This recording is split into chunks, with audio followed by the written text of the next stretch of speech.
Okay, so we just watched Highway to Hell, directed by 8 De Jong. I don't know how you pronounce his name. It says he's from the Netherlands. Yeah, I don't know. 1991. Also directed Drop Dead Fred, as we were talking about earlier. Mm-hmm. Also, I'm just on his filmography right now. He also directed one episode of Miami Vice. I'm looking at that right now. That's interesting. And then just like a bunch of other stuff that I've never heard before. Same. Oh shit, ow. Sorry, hang on. I swallowed this coffee and it hurt. Damn, I have no idea how to get started. I mean, I think the first thing to mention is the fact that, like, never heard of this movie before. Yeah, we just watched this, like, on a limb. Mm-hmm. Yeah. Because the trailer was, like, really interesting and, like, grabbed my attention immediately, but I've never heard anybody talk about this movie. I've never seen pictures of this movie. Like... Literally, like, I saw a GIF of the claymation Cerberus a while ago. I don't even know if it was, like, this year. And I was like, that looks cool. And I looked it up.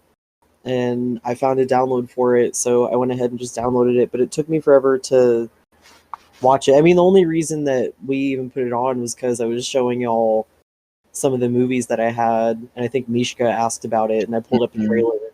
And I think, like, after that and like all of the shit that we looked up about it, I think that we were just like drawn to it. Yeah, definitely. I was like, I want to see what this, because it looks right up my alley.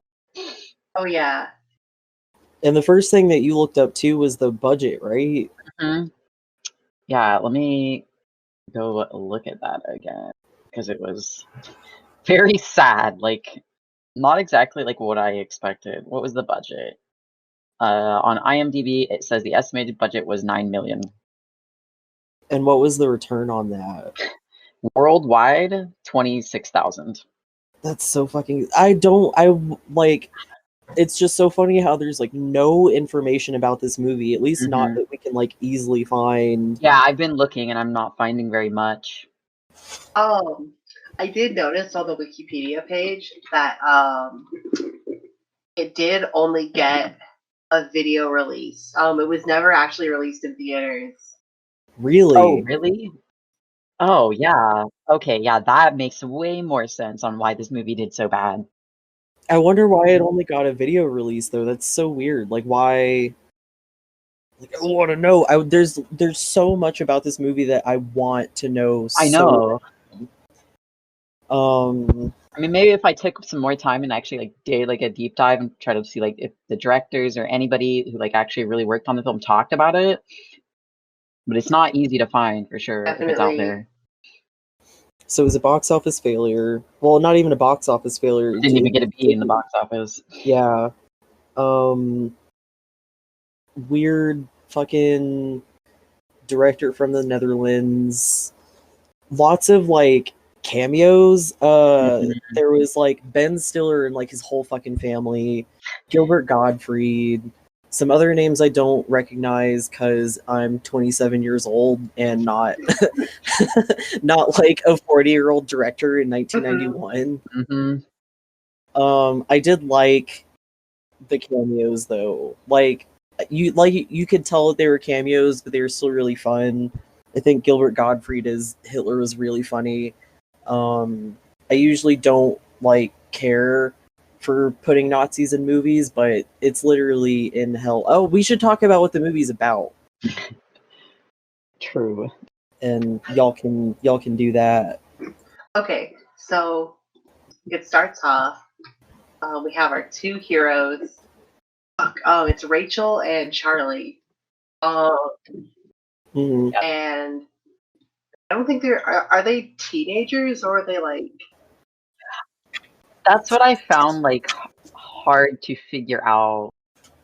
So I think it was implied that they were like older teenagers. He has his own car. They obviously have their own driver's license. They have the urge to get married, and they don't want to fuck before they get married.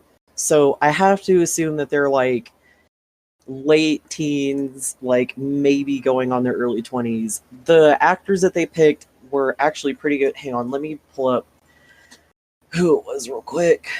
I meant to do this earlier, but I kind of just wanted to jump in, and we can always cut out the shit anyway. Chad Lowe and Christy Swanson.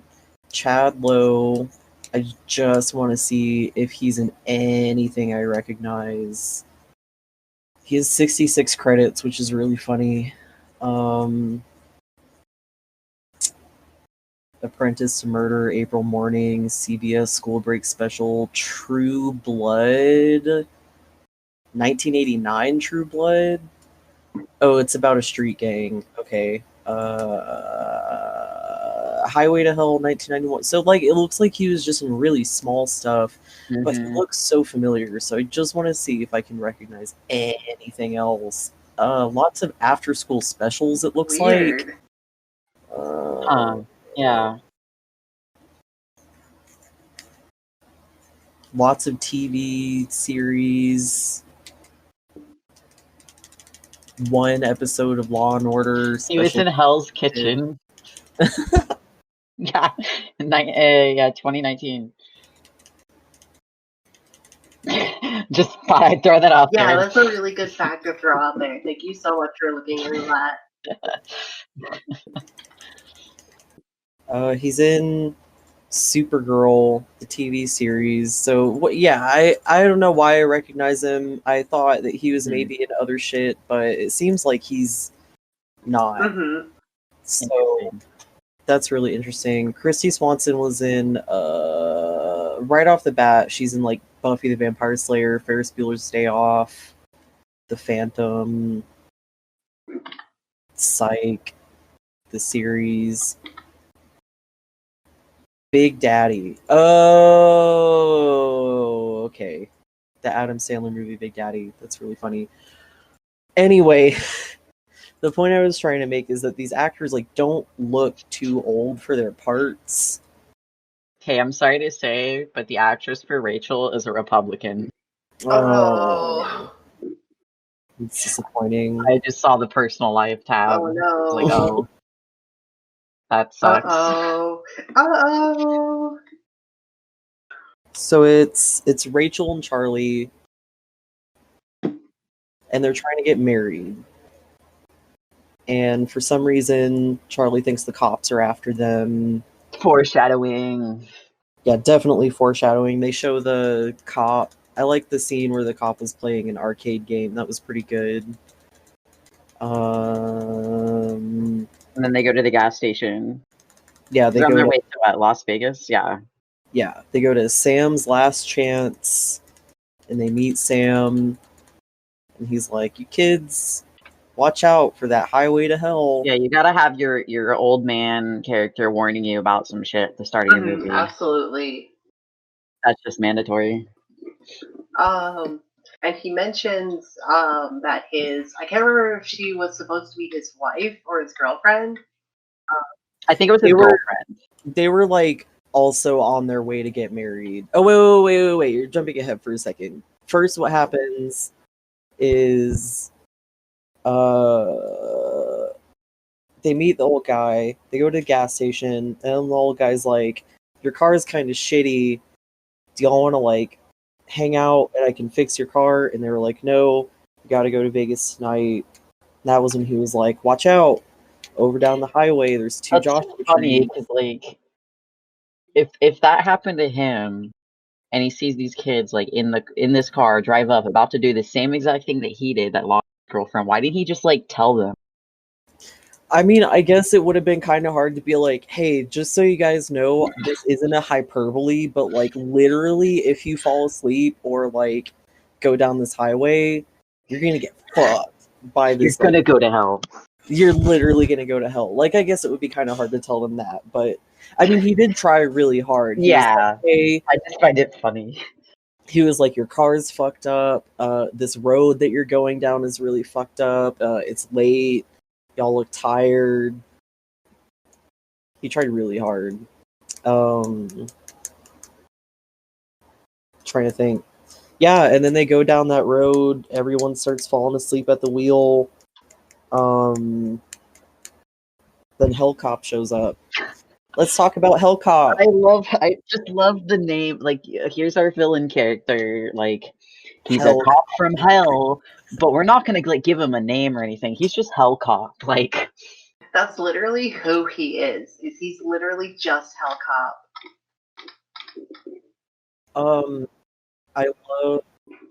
I love his fucked up face. I think that he's like a really cool like evil character design. yeah, I was gonna say I really liked his character design. He's got all the words carved into his head. He's got the like sunglasses that are like bolted into his face. Yeah. His handcuffs that they definitely like showed off as much as possible because it was such a cool prop. The fucking hand cut. They're Literal hands. I thought it was like nunchucks at first because I'm a fucking idiot, but then I was like, oh wait, he's a cop.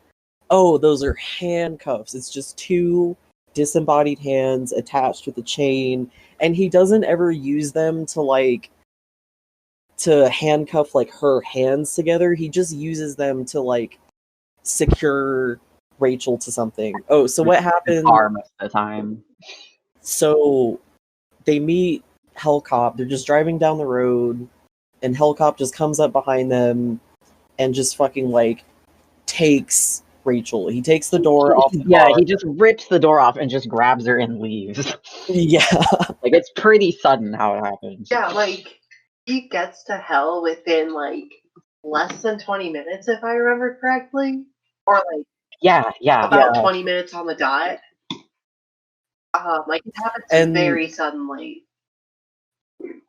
And after Hellcop takes Rachel, that's when what you were talking about happens, when he goes back to Sam, and Sam's like, oh yeah, that dude, he kidnaps virgins. Or no, I don't think he said virgins. He just said that he kidnaps pretty young women. Right. And that's when he talks about how he had a girlfriend and they were going to get married, and then he fell asleep on that highway, the highway to hell, and his girlfriend got kidnapped. And then Sam gives him that really cool homemade gun. Yeah, that his girlfriend made. I fucking love that shotgun. It's so cool. I love all of the like little prop things that they did in this movie. Mm-hmm. I'm trying to think. So there's the handcuffs. There's the homemade gun with the like shells, and I don't know if y'all got a good look at the shells, but they almost looked like you know how there's like some of this stuff that's like white porcelain with like the blue designs on it. Mm-hmm. You know what I mean? Like the yeah. That's kind of what the shotgun shells looked like. I don't know if that's what they were supposed to be. It definitely was a really cool looking prop. I'm trying to think of what were the other props that I really liked. The guns in general are really good. Oh, I love the scene later where Charlie is fighting that like demon lady. Mm-hmm. And he like goes to like cut off her tail, and it's like really disgusting. Yeah, like goopy green blood getting everywhere. It's all over his shirt. It's really juicy.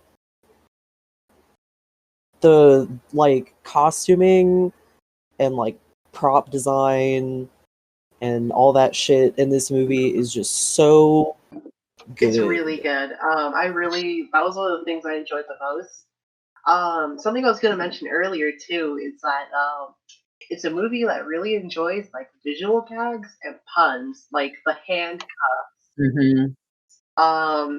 But also there's a lot of people saying like, "Let's get the hell out of here," or like, "No way." Constantly. Yeah, it definitely was like really on the nose about its jokes, but like I really liked that about it. Like it's just so like goofy and fun. Right, like it knows what it is. It's not trying to be like overly serious. It's just a really fun like car, or more like a road trip movie. With a lot of really good like car chase scenes. Yeah, I really enjoyed all the car chase scenes. The car stunts I did really appreciate. They weren't like too much. They're relatively simple, but I love like car chase scenes. I love car fight scenes. I just love when cars are involved with movies. yeah, that was definitely like one of my favorite parts of the movie. But overall, like I'm just really surprised that this movie just is so unknown and did so bad. I mean, it not being in theaters is pretty much like I'm positive that's the reason that this movie did so bad. Like I feel like if it got released in theaters that people would know this movie. That's just I don't know. Because I don't think it was bad. Like it was really fun, it's really goofy, like it's very memorable, I feel like. Yeah, like I will probably watch this movie like again. Like I really want to show this to people now. Like it took me a while to watch it, and that's just like my fault because I have ADHD and I avoid movies for some reason. But like now that I've seen this, like it's definitely one of my favorites. Thanks for reminding me to fucking put this in my letterbox. Ooh, yeah, gotta do that too. I just love to show this to more people. And like the thing that I can't remember if it was like Jade or Mishka that said this, but one of y'all said something about how it's like a road trip movie. Mishka said that. Mishka. And I was saying this throughout like the whole fucking movie, but like not the whole movie. I didn't realize that it was basically Dante's Inferno until I think like maybe 40 minutes in. And I'm trying to remember what made me realize it. I think, oh, you know what? It was like right around the time, like right before Charlie passed through the River Styx, or the River of Styx, whatever. Yeah, when he got to that museum. Yes. That's when I realized that it was just Dante's Inferno, which I really like. Like, I feel like Dante's Inferno is like old enough and like a dynamic enough story to where you can retell it basically any way. And I feel like in general, but I think like us specifically, like us, the three people, I just feel like making it really like horny and demonic and funny and just throwing really crazy characters that are very like dramatic and eccentric. I really just like late 80s, early 90s, like sleazy party movies. Yes, it's so good. My go-to favorite thing to watch. Like I love horror comedies. I love like like in my head I kind of call it party horror a lot because there's like kind of like there's a certain vibe that a lot of those kinds of horror movies have. Where not all of them, even though they're horror comedies, might not work for a party. But then there's some that absolutely would, and I think this is one of them. Yeah, definitely get what you mean there. You can't see me right now, but I'm like flailing my arms around because I know exactly what you fucking mean. Because like party horror is like some of my favorite fucking horror. Like let's see, Night of the Demons, fucking Return of the Living Dead. Yeah. I would say Army of Darkness. I was just gonna say Army of Darkness, definitely. Like that out of Evil Dead movies, like that one's super fucking goofy. It's like a combination of like gore, humor, fun, but like cheap special effects. And that's the thing about this movie is that I feel like movies like this are usually really cheap, but they did so much shit. Yeah. Like they definitely use that. What did you say again? 9 million? God, that's so much for a movie in 1991. That's insane. To not even be released in theaters too. Yeah, like I need to know why this movie didn't get a theatrical. I'm definitely gonna like figure it out because it's just like in my brain. I'm like, why? Like this movie is so good. If you wanted to look it up right now to see if you can find it, I have been. God, I think I gotta do a deeper dive. I'm gonna take a bong hit real quick. Oh, fucking yeah. That's fucking epic. This is going really well so far. I feel like even though I didn't take that many notes, I feel like it's good. Mine are really random, but like I can remember it because I can look at these and like, oh, I know what happened in that scene. Like that's more like pulling my brain recall out. Oh, definitely, yeah. Definitely like how I felt while watching this. It's like there is a lot of like I feel like there's a lot of like passion from like, you know, director, writers, costume, like they cared about this movie, it feels like. You know what I mean? Yeah, like I talk about this anytime I talk about like movies in general, but like you can tell that everyone who was working on this like gave a shit. Right. Yeah. Exactly. I was looking it up just kind of randomly, and the cinematographer also worked on Mishka, I don't know if like you and I have talked about The Gate, but have we talked about The Gate I don't think we from have. 1987?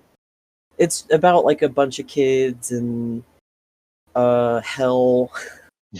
There's also Q, which is here. I'm gonna send y'all the links to this. This isn't really important. We can cut this out if we want. But the cinematographer worked on. I'm sorry, not the cinematographer. The visual effects artist that worked on Highway to Hell also worked on these other two movies, which are also very like demon centric. He also did the visual effects for 3 of the Lord of the Rings movies. Oh, interesting.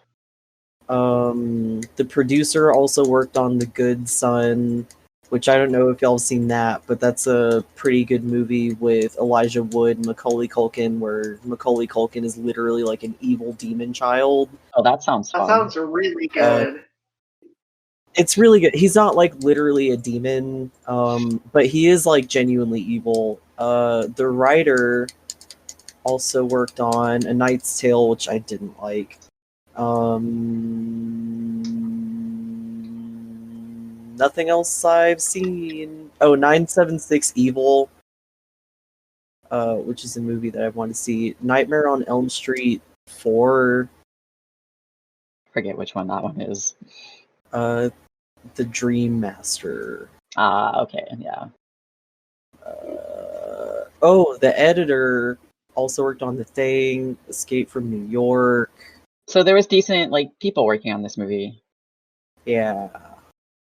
God, so bizarre. This movie did so bad because like the entire time it was just fun. Like that's how I would sum up this movie. That it's just really fun. Yeah. Do you want your mind blown? Do you want your mind fucking blown? Yes. Sure.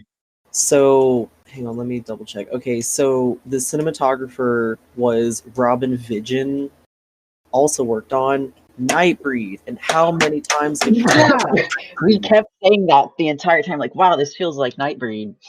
Holy shit, okay, so we weren't wrong then. Which is funny because, like, it's not the visual... Well, I would have to go into the, like, credits and I would have to, like, go out of my way to figure out who did, like, the makeup and shit. Which I'm way too fucking lazy to do that. So if y'all wanted to do that, oh, definitely, and help me out. But it's just funny because like I don't like know how to explain the parallels between Highway to Hell and Nightbreed, but like I saw them, they were there, and knowing that the cinematographer worked on both of them. He also did Hellraiser and Hellraiser 2 and Parents and the Neverending Story 3 and The Fly 2.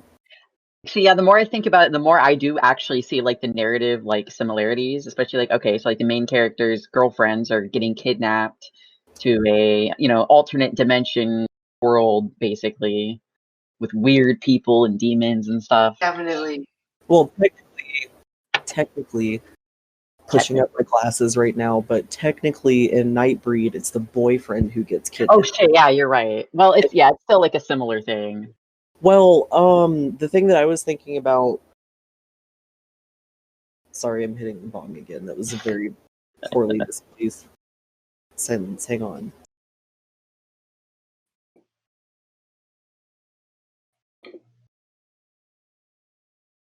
The thing that I was gonna say was that in Nightbreed, Boone has like the carved up face when he goes into spooky demon mode, and that reminds me a lot of Hellcop because he's got all the shit carved in his face too.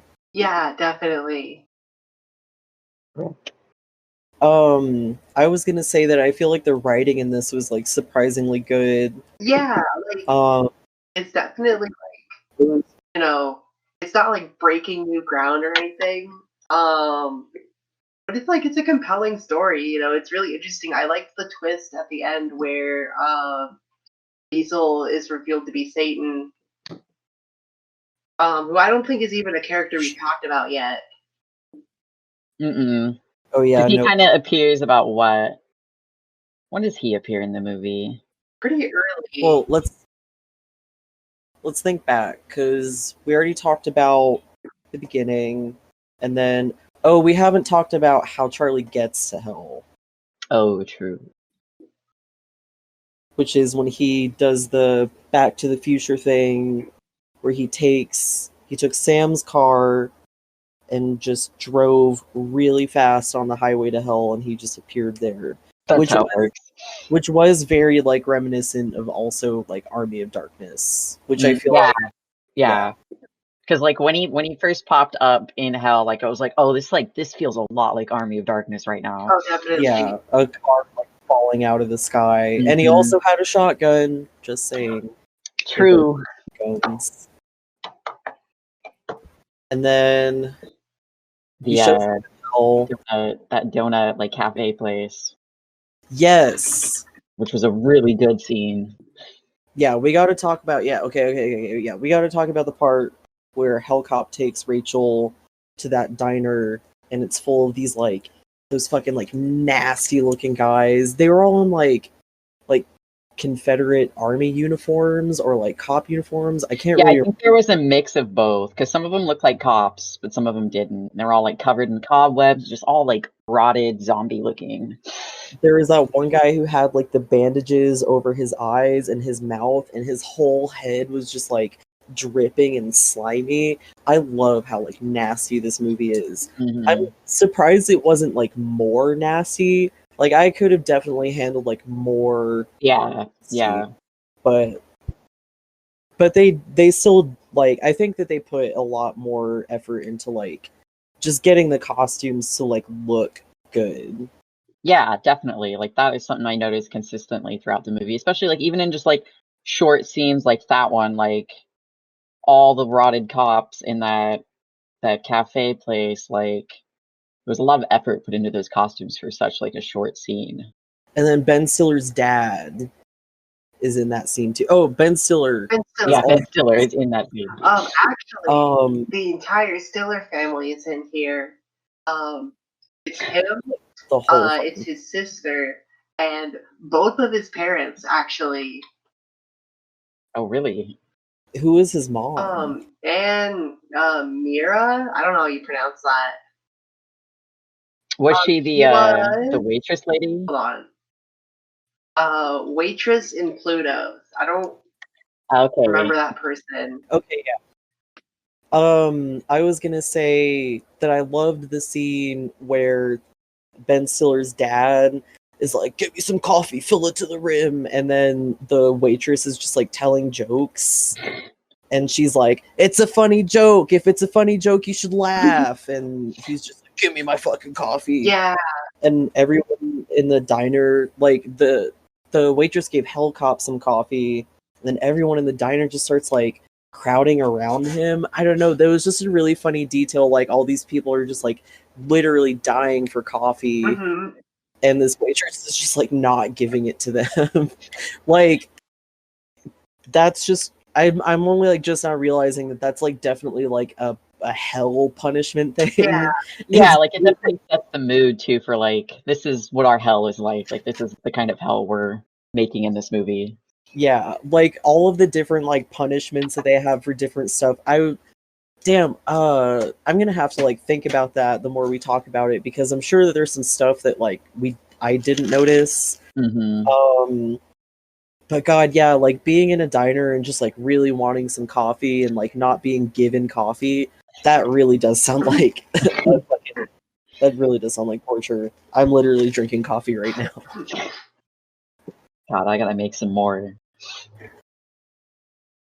I feel like this movie was also really good at showing you something and not really making a big deal out of it, and then it coming back up later, because later on in that diner scene, Rachel takes the coffee while Hellcop is shooting the other guy and uses the coffee to make the handcuffs let go of her, and that's how she escapes the first time.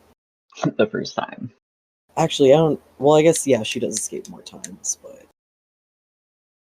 y'all can take over the next part. I'm trying to think what happens next. Oh yeah, because she's running out of the diner. She's trying to get away, and that's when the little motorcycle gang first shows up. I can't remember that guy's name. Do you remember his name? His name is Royce. Royce. I made sure to write down names when they were said because I couldn't remember it at first too. Royce and his sword. Royce and I did write down sword. I love sword. That was an important note. I would really like to know who Royce is like supposed to be, if this is like an adaptation of Dante's Inferno, or if I'm just like reading too much into it, or if it's like just loosely based on it. His relationship with Satan and everyone else, and like him also wanting to get out of hell, just makes me really curious about his character, and I do wish that they gave us like a little bit more flavor. Yeah, that definitely was something like I left kind of disappointed with because that guy was hot. I just wanted to see more. If they would have made this, here's what I was thinking of during the movie. So like halfway through, I realized the movie is like literally an hour and 33 minutes long.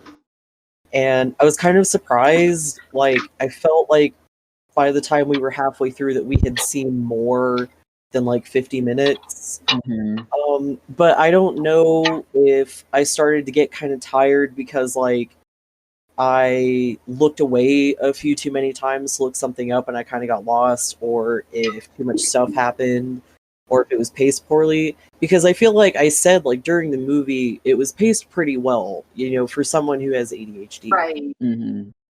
But, like, I did start to lose my endurance just a little bit.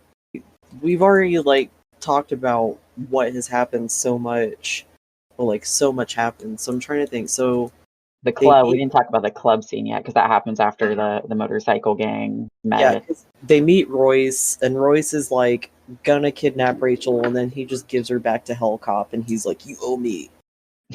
And what I think what happens after that is Charlie shows up, but I don't remember where he shows. Oh, you know what? I think that's when he finds the titty lady, right?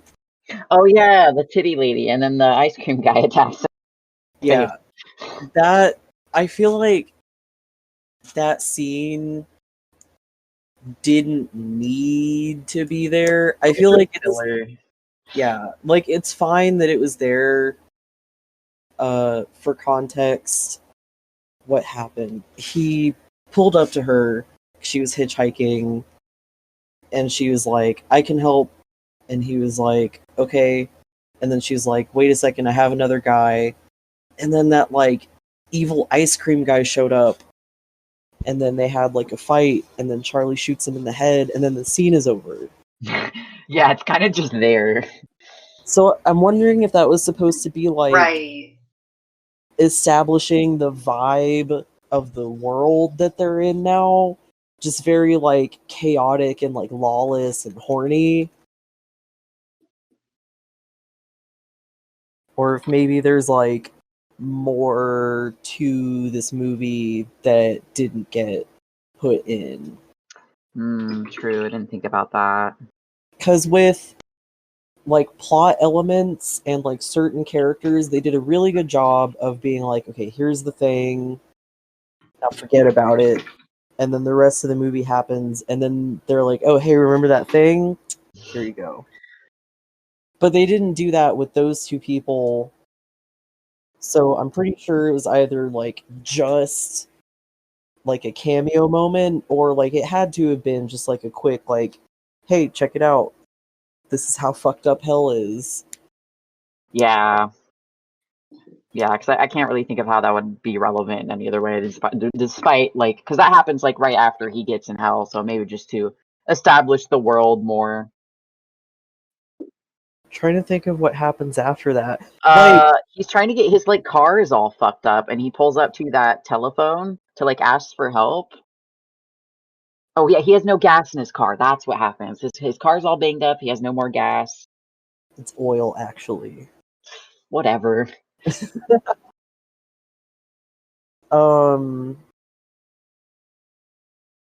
Does he not like have an interference with Hellcop before he gets to the phone? I feel like I'm remembering something. I think that okay, yeah, no, I think you're right. Didn't he? He would like kind of fought with him a bit, like in the car, because that was one of the car chase like scenes. Yeah, there's a pretty good amount of car chase scenes in this movie. I'm just now realizing I'm kind of getting my shit all mixed up.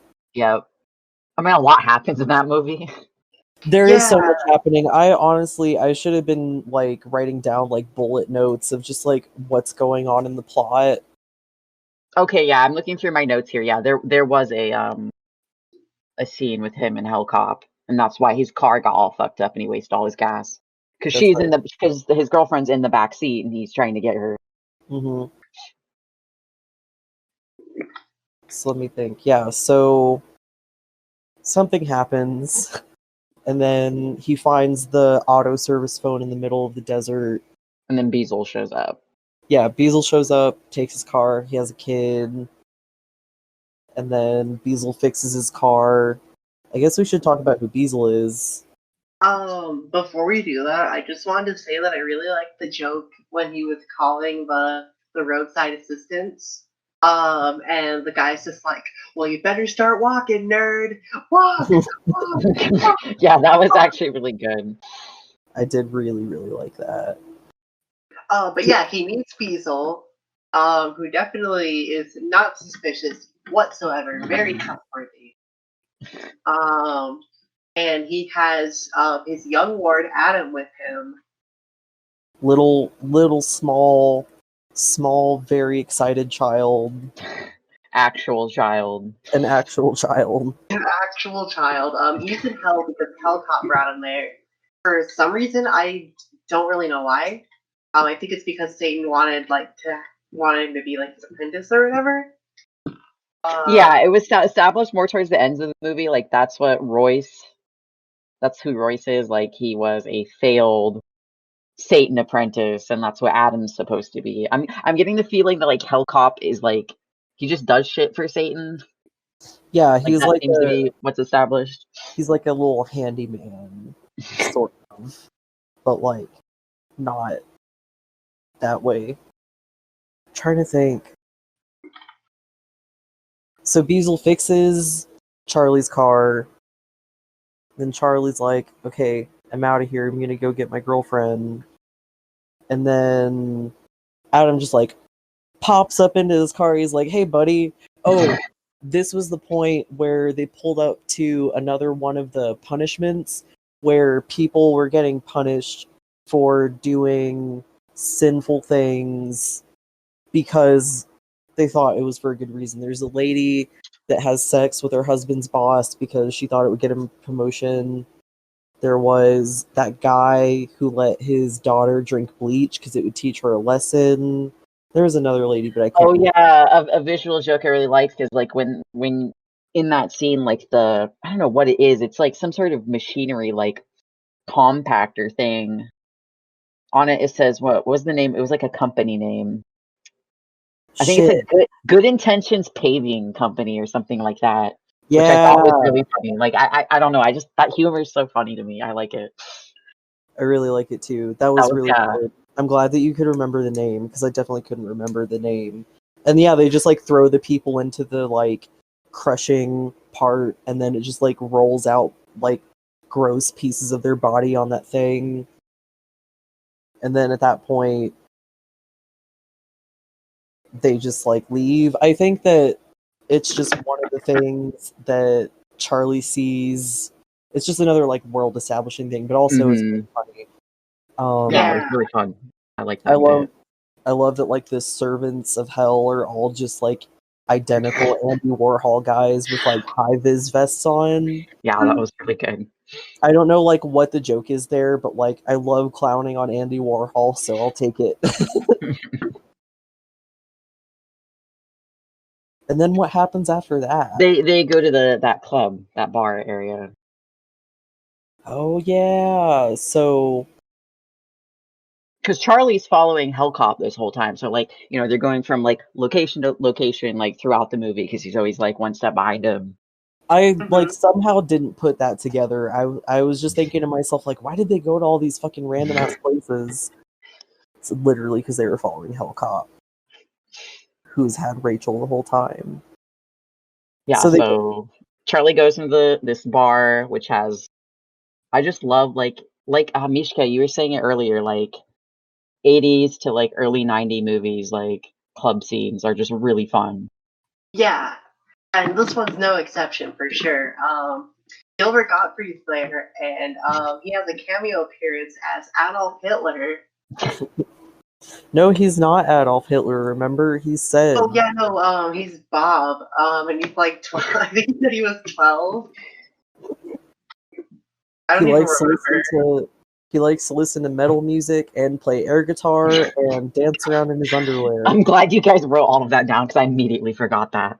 I actually didn't write that down. I just remembered it. I just really like the scene where he's like, "I am not Adolf Hitler. I am Bob," or whatever. It's just really funny. I feel like that's literally like what Adolf Hitler in Hell would say. I think that's really funny. And then he's hanging out with, he calls them the Flintstones, but I think it's supposed to be Cleopatra and Attila the Hun. Yeah. Attila the Hun is played by Ben Stiller again. Yeah, Ben Stiller's in it twice. Oh, I don't think we even talked about his first cameo, which is at the Pluto Diner. And he's just like cracking eggs on his head and cooking them on the sidewalk. He's like, he's literally just using like the sidewalk to grill food. Yeah. I don't know why. That bit was just really funny to me.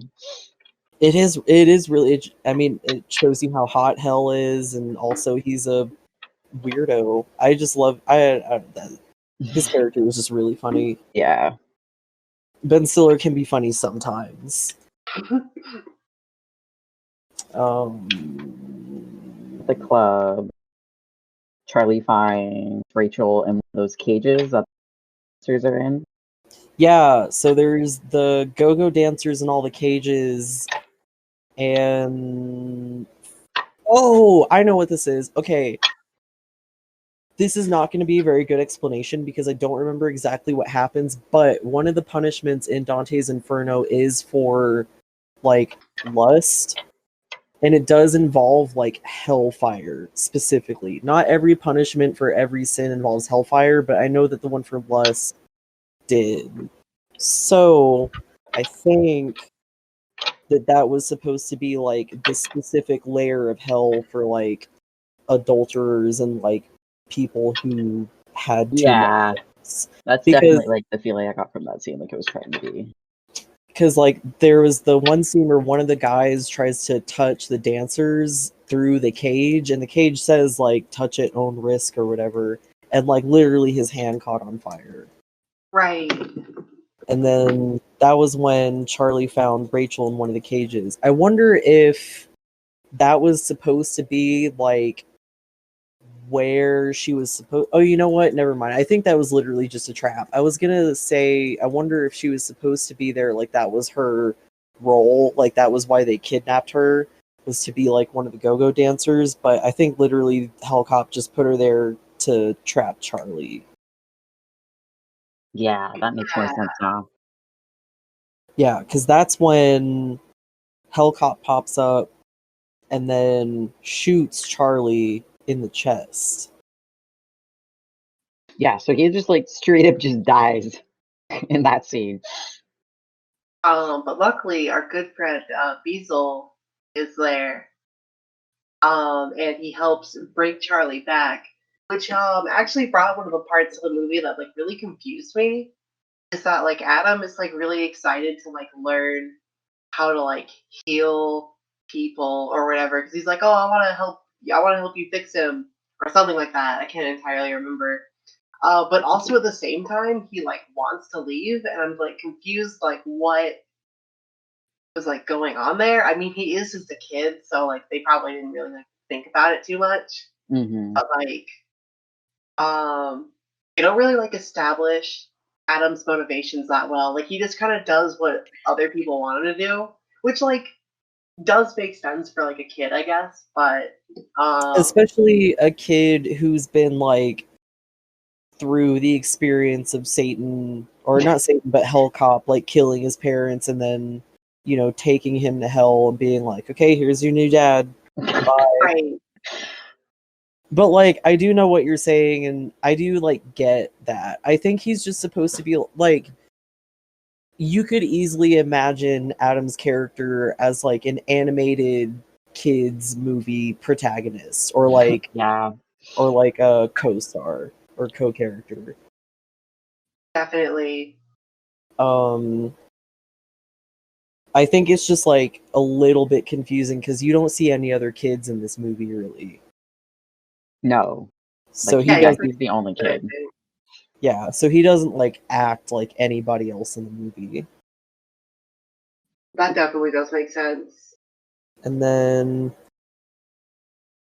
yeah, so Beasel's going to heal Charlie, which at this point I was like, oh, okay, Beasel's just like a demon who's cool because him and Adam heal Charlie's like fucking like gaping open chest wound, and then some time passes, like that club is totally empty, and Charlie's just like on the bar and he's fine now. And Beasel's like, you know what, bro, you should just like give up. There's a million girls like Rachel out there. Just give it up, man. And he was like, no. No way. Protagonist moment. Yeah. And I really like, this kind of has to do with what we were just talking about, but it's kind of off topic. I really like the parts where Rachel is like in the back of the police car and there's like a TV going and there's either like weird skits or there's like the one part where they're like, you don't want to have children being up to your knees in pizza pies. Yeah, they had a good number of those. Like every time Rachel was in the back of Hellcop's cop car, I feel like they played one of those little skits because there was at least 3 of them. There was the first Beer one that commercial. showed, yeah, it was a beer commercial. We have the nastiest, dirtiest, deadliest beer, Styx beer. I can't remember what the second one was. But I do remember the one where they were like, hey, Rachel, last name, I don't think you want to be pregnant with this Charlie guy. Wouldn't you rather be famous? And then it shows her like playing the violin, which is pretty cool. And like that reminds me of this other detail that I really like, which is kind of off topic, but when Hellcop kidnaps her the first time, she has a charm bracelet that falls off. And I don't know if you're like supposed to notice it, but like after I saw that it was a charm bracelet, I started trying, like anytime it came up on the screen, which was pretty often, I tried to see if I could see what the little charms were, and I noticed the wrench, which was really cool because at the beginning of the movie, when their Pontiac, I think it was, I can't remember what their car was, but like Charlie's like actual real car broke down, and she was like, "Oh, I took shop in high school." There was like a reflective charm on it that looked like a mirror, which I'm pretty sure it was a mirror because there's a lot of mirrors in this movie. Yeah. Like I know that we talked about that when we talked about Vampire's Kiss, how there was a lot of mirrors in it, but like this one was a little bit more subtle. You have Sam in the beginning; he has that rear view mirror on his chair for some reason, and then you have later in the movie when there's that demon lady. There's that bedroom.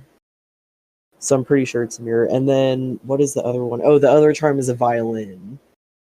Yeah.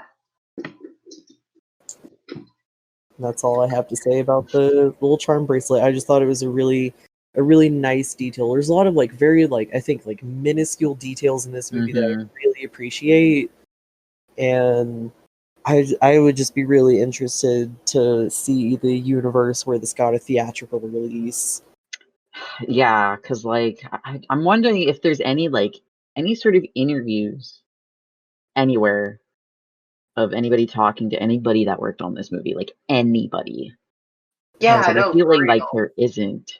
Which is so weird. I mean, I really don't know anything about this director besides the fact that he did Drop Dead Fred, which I looked it up after we watched this, and that movie did pretty big. It's like also a childhood favorite, but aside from that, it doesn't really seem like he did much else. At least nothing that we recognize. I didn't recognize anything else. And a lot of his stuff seems to be like his own, like, I want to say local. I don't mean local like fucking like a film fest stuff. Like he's from the Netherlands. I don't know like what you are if you're from the Netherlands. Nordic, Dutch, I believe. Yeah, Dutch. So they're like he has a lot of Dutch movies. But it doesn't seem like he has a lot of like American movies, which is really interesting. God, all I want to know is like anything about this movie. I have so many questions. Like, if I could just find like a behind the scenes thing somewhere, Me that would too, be yeah. interesting. I wonder if there's like a Blu-ray release that has some of that on it. There is a DVD and Blu-ray release in 2016. Okay, go ahead and get it then. Thanks. Bye. Okay, bye. Thank you. Yeah, I wonder if the Blu-ray would have any special features. Like, I would very much like to see them. I would too. Definitely. I would love to see any like behind the scenes like footage of this. I would love to see any interviews, just like any literally anything. Trying to think. Okay, bar scene that happens, and like I think at this point I start to get like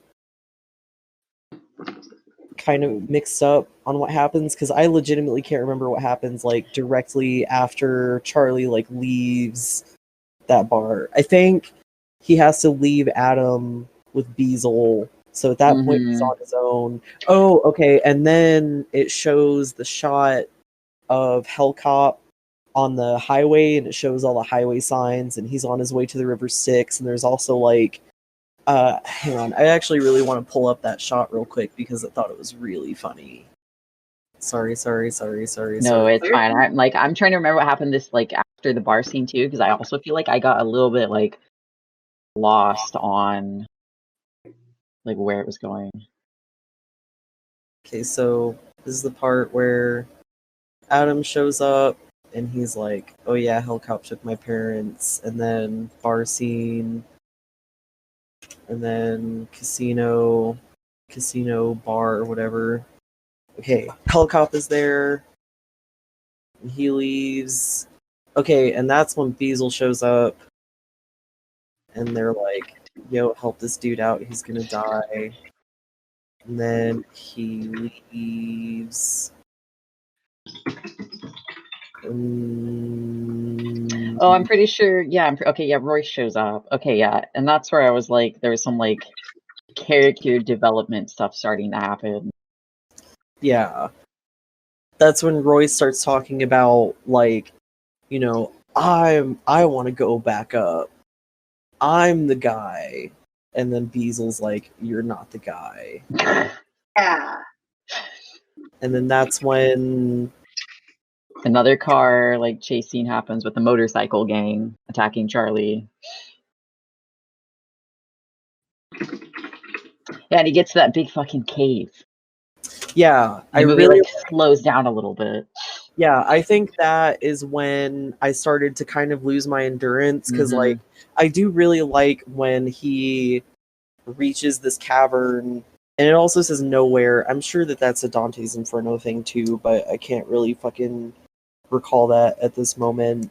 But that's when he meets Sam's wife that got kidnapped when he was talking about how he was on the same highway and he fell asleep and his girlfriend got kidnapped. That's when he meets her. She's Royce's quote-unquote old lady, and she tells him, like, hey, bro, watch out. You gotta make a choice. And he's like, okay.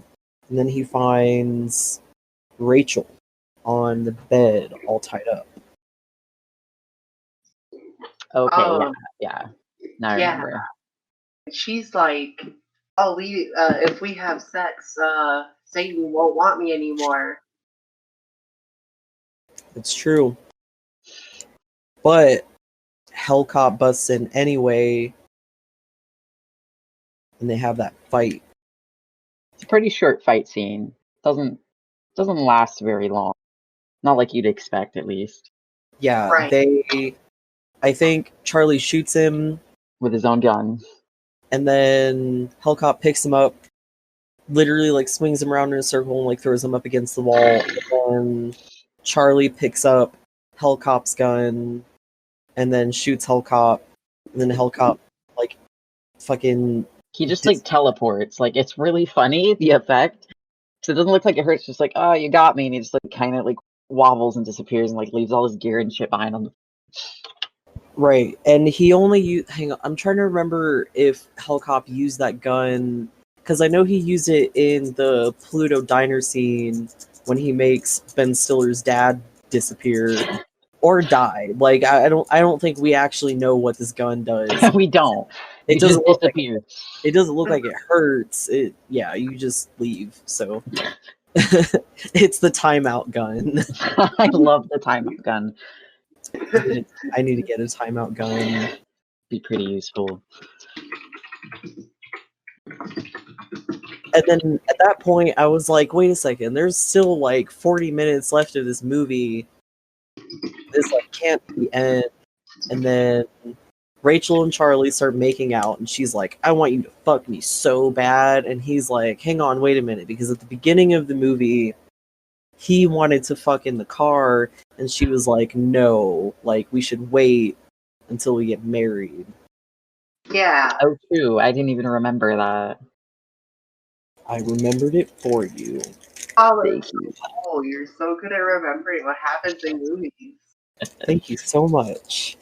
And then he backs off and he looks in the mirror and sees that she's actually like fucked up looking demon lady. A fucked up looking demon lady with saggy tits. I was gonna say really saggy tits. And that tail. And that tongue. I like her tongue. That was really gross looking too. She had like jewelry and stuff on. Like her design was like really cool. Like that was a really fucking cool looking costume.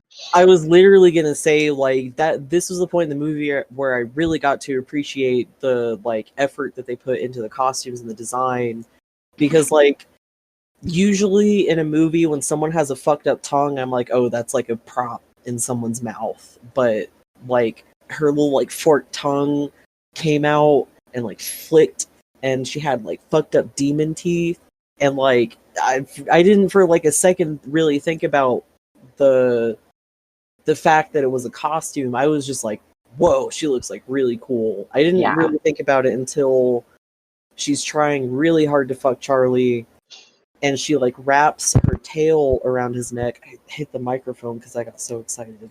And then he takes the broken mirror piece, because I think, how did they break the mirror? I think that the cop probably threw it into him, or when he was fighting with her.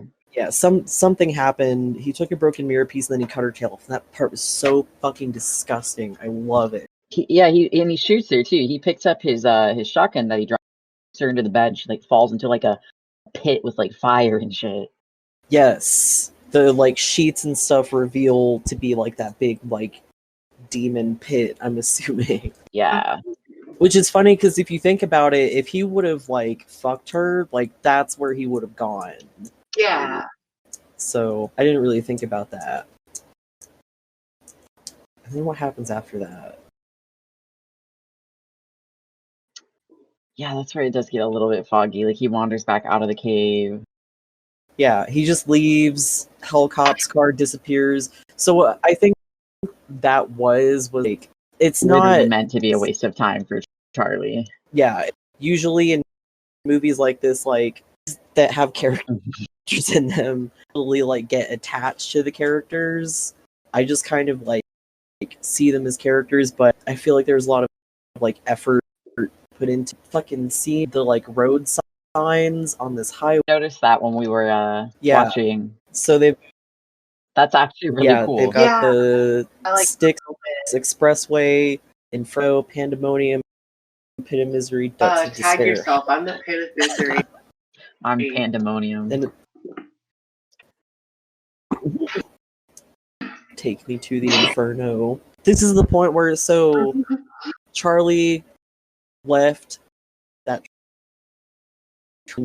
when, which I don't know if y'all like noticed, but I can't remember her name. Clara? Sam's girlfriend. I was gonna say that he was talking about in the beginning. Yeah, that sounds right, Clara. Hang on, let me write that down so I don't fucking get it wrong again. Anyway, right before he like goes into the trap to try to get Rachel, she talks about how she was given an ultimatum and she made the quote unquote wrong decision because she was a stupid kid. So that like, implies that she took the deal, whatever deal it is that Satan gives to people, and now she's in hell. Sucks to be her. So that sucks for her. Wow. I mean, she seems like she's having a great time. She's riding around on motorcycles. Like, that sounds pretty good to me. I don't know. Yeah. I wouldn't complain about that. So, Hellcop is taking Rachel across and that's where it gets kind of confusing again, like we were saying earlier. And I think, so what happened was I saw a bumper sticker on one of the cars that said Pontius is my co-pilot, and at that point I was like, I'm pretty sure like Pontius, I don't know if it's pilot or like Pilati. I like saying pilot more, so I'm just gonna say it like that. I'm pretty sure Pontius pilot is like in Dante's Inferno, maybe. I don't know. I think it was just like a little reference, and it was just really funny. But I got distracted around that point, so I wasn't sure what happened. And I think that this is a point in the story where you kind of need to know a little bit about Dante's Inferno to get what's going on. So what I think was happening was Hellcop was taking Rachel across the River of Styx, but I think because his car can do that fucked up cool shit. Hang on, I'm looking.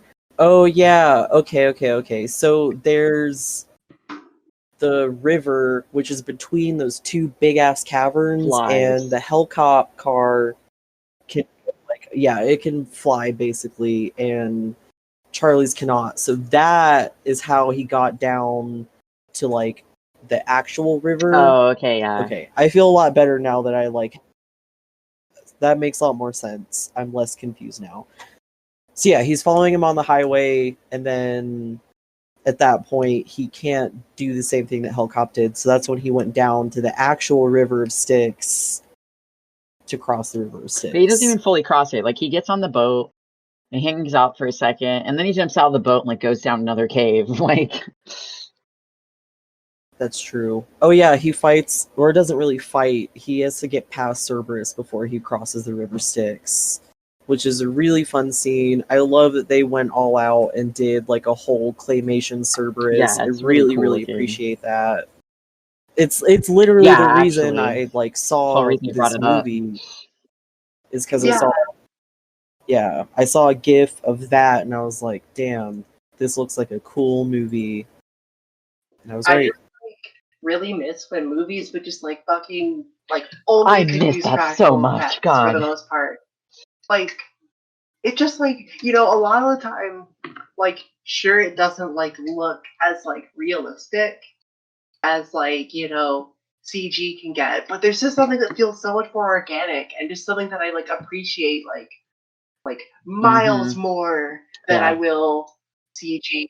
I mean, and there's a lot of really great work going on with like visual artists and stuff like that, and people working in CG. And that's not me trying to like discredit that, but like, I think practical effect It's like not real, it doesn't feel as real a lot of the times. I don't know. Mhm. Well, when people use like computer graphics to create like an entire being or an entire like creature, Yeah, it doesn't that's have any exactly the like word I was going to use. weight. It doesn't have like substance.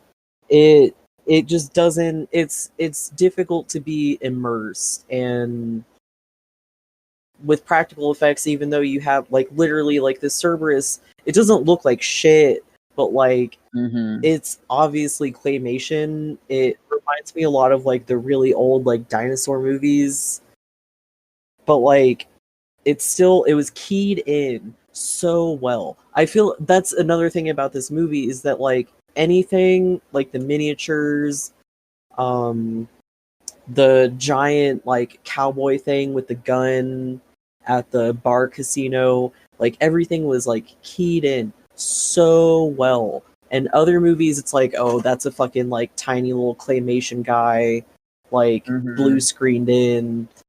Usually with other movies that do that, like you can kind of tell, but with this it was really, really well done. Like watching this in 1080p, I thought that like stuff like that would be a little bit more like obvious and it would like take you out of it a little bit, but like I don't know, I have nothing but like admiration and respect for the absolutely. special effects team for Definitely, this movie. yeah.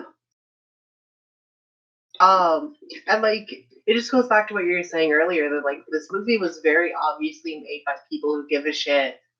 And it definitely makes you sad that it like didn't have like the same kind of impact that a lot of these same like, cult movies from the early 90s have.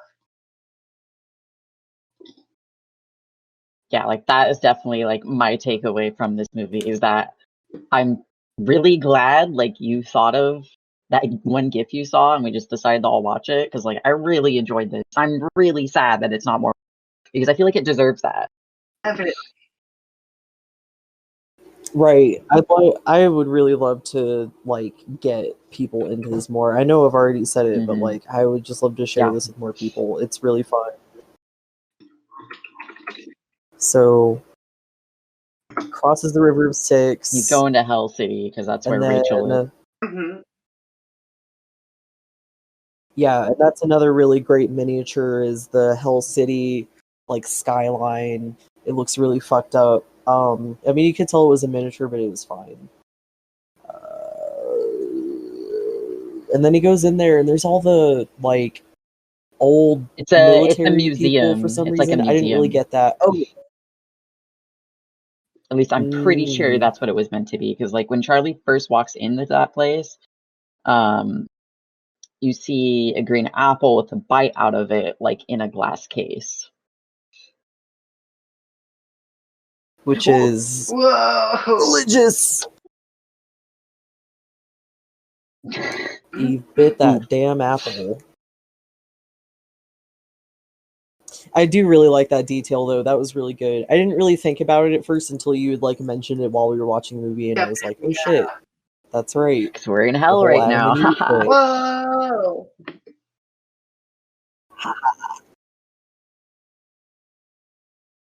And then he finds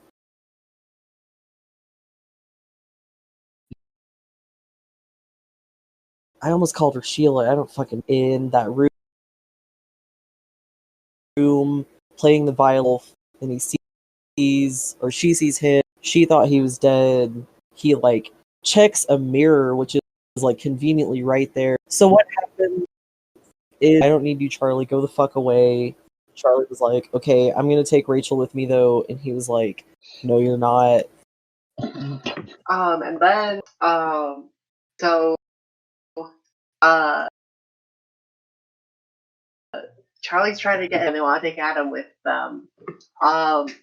So they bet that like if they can beat Hellcop in a race, then they can bring back Rachel and Adam. Well, first they just want to bring back Adam, but then Rachel's like, well, if we lose, you can have me and Adam. Which we got really confused there because it was just like That deal does not make any sense. Right. Like, well, I think it was because, like, at first he was like, "Oh, I'll raise Hellcop for Adam," and I think Satan just like didn't want that because there was like nothing in it for him really. Mhm. And I think that was when Rachel was like, "Okay, you can keep me," The which gambling man. I don't understand why they decided to take Adam. Like, I know that he was a kid living in hell who was literally like an apprentice. Oh, you know what? I realized what was going on now. Okay. I see. So he was talking about how Adam is going to be the next like Napoleon or Adolf or Attila. Mm-hmm. So I think what being an apprentice to Beazle is like becoming like an evil person. So maybe they just didn't want that to happen. Maybe that's why they wanted to take Adam. Because I remember being really confused. I was like, why do they want this fucking kid so bad? Like, he's fine. Yeah. But I get it now. That makes sense. It's all in the retrospective. You gotta watch the movie and then you gotta think about it. Thinking, that's too hard. I don't want to do that. This definitely seems like a movie that would be great to re-watch. I feel like you would understand more if you watched it more. Yeah, definitely. Which I don't think is a bad thing. I feel like you gotta have a reason to watch a movie like over again. Mm-hmm. Which it was definitely like just enjoyable in the first place. Like it's entertaining enough. It's short enough. It's like pretty well paced. I would definitely watch this again. Yeah, for sure. So we're almost to the end. What happens after? So they raise Hellcop. Mm-hmm. And also, Royce is there with fucking god damn it, what's her name? Clara. I want to say Cheryl. Royce is also there. And Clara's there too. And he's like, I'm your guy. I'm supposed to leave or something like that. I don't remember. Like, I think he wants to leave so he can like wreak havoc or whatever.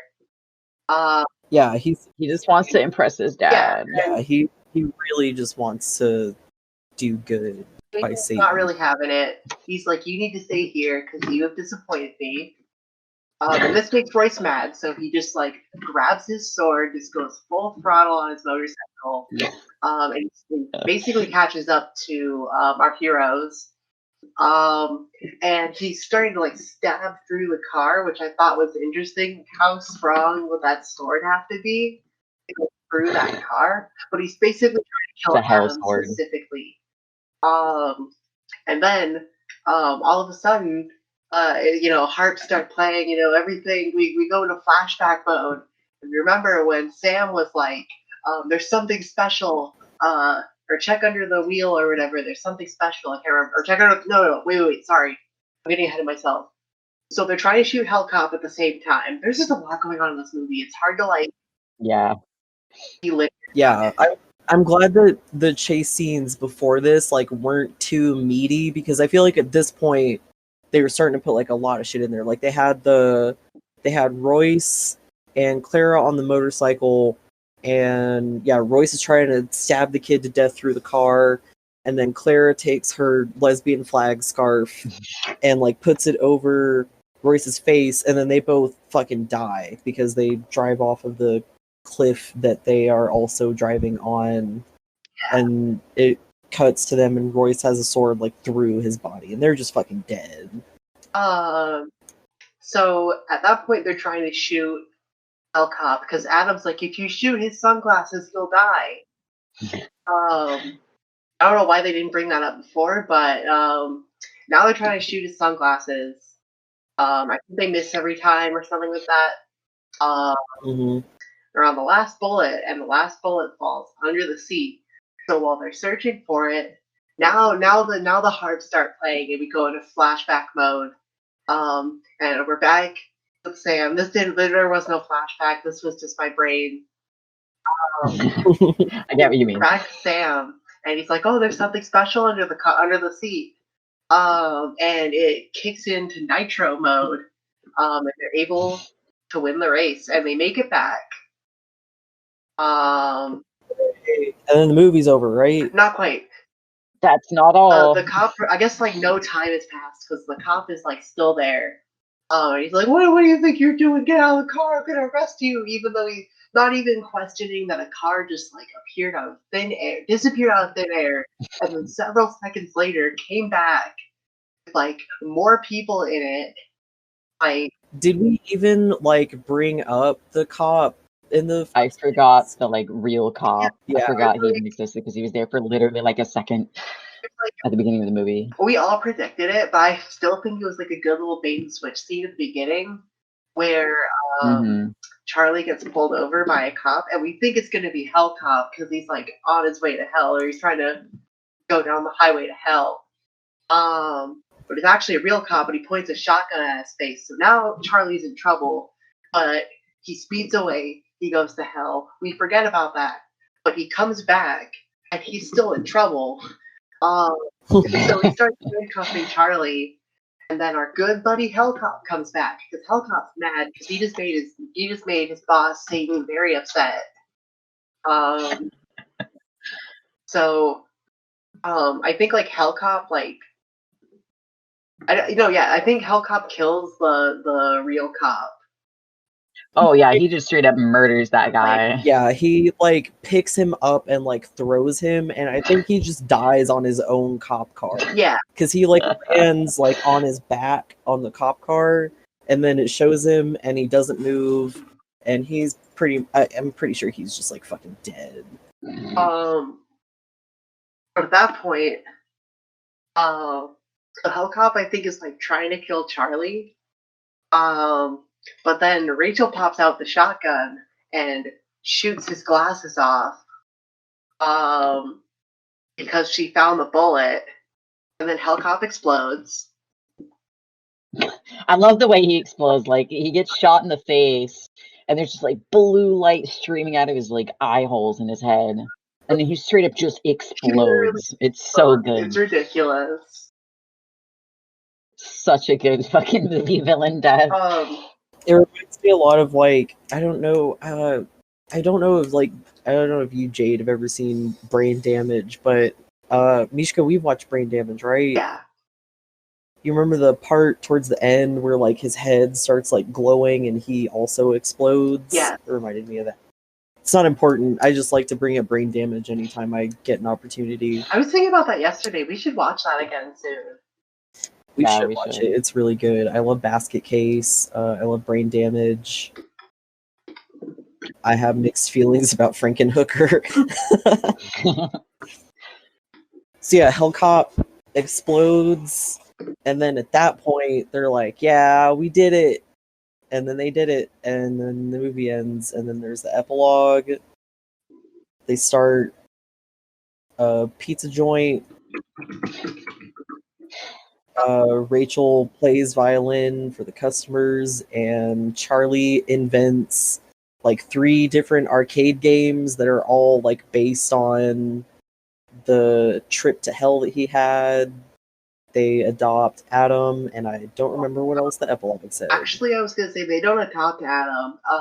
They actually send Adam back to Cleveland with his aunt and uncle, which like doesn't make a lot of sense, but okay. Like that kid has some trauma, I guess. Movie. It's definitely one of those like have those kind of movies where they don't, go too deep into the writing. It's just there, and what happens, and that's the movie. Just like very enjoyable. I'm glad we spent the time to watch this. I definitely don't regret it. Yeah.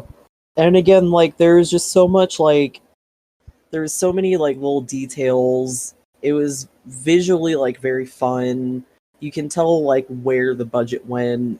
The writing was good. I think like there were just like a couple times where I looked away for a little bit too long and I kind of started to get confused, but like us talking about it and like me thinking about it and like literally going back and looking at the frames, like I understand where I got confused. And Yeah. if someone, I feel like this is definitely a movie where if you're not paying attention, you'll probably get confused, which is another reason why I'm assuming it didn't make that much. Like on top of it being on top of it having no theatrical release, you've also got people who are watching it on DVD who probably aren't paying attention to it all the way.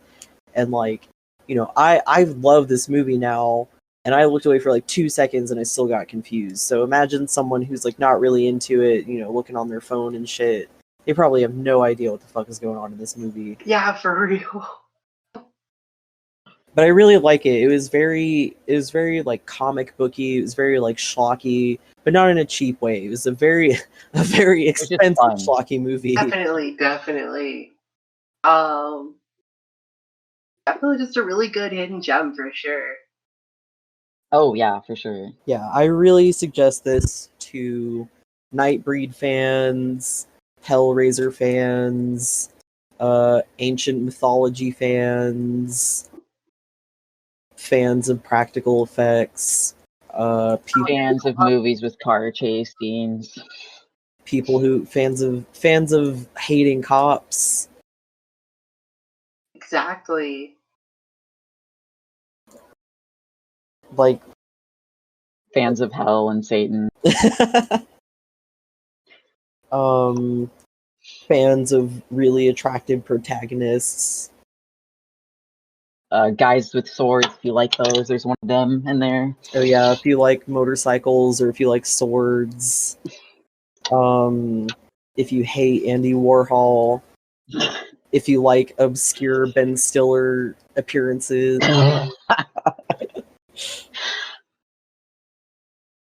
Yeah, overall, it's just like a really fun movie. I really liked it.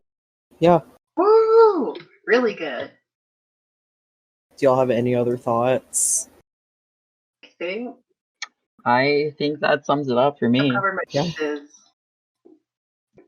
Yeah, I think I'm good too. All right, yeah, that's it. Highway to Hell. Epic.